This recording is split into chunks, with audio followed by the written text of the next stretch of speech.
सबसे बड़ा रुपया। नहीं नहीं नहीं, बड़ा ही तो नहीं रहा रुपया, लगातार गिर रहा है और सरकार अभी भी इस मोड में है। सब चंगासी।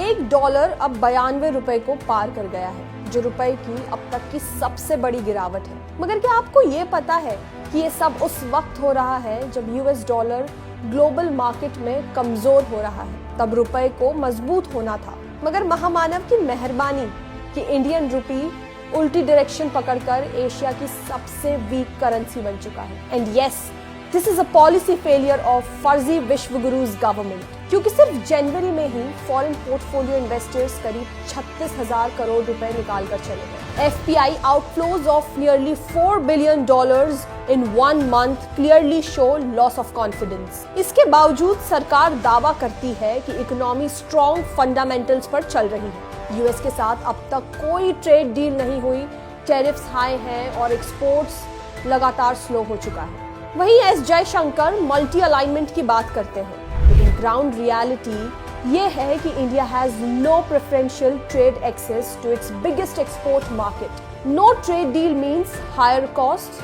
Weaker export and falling currency.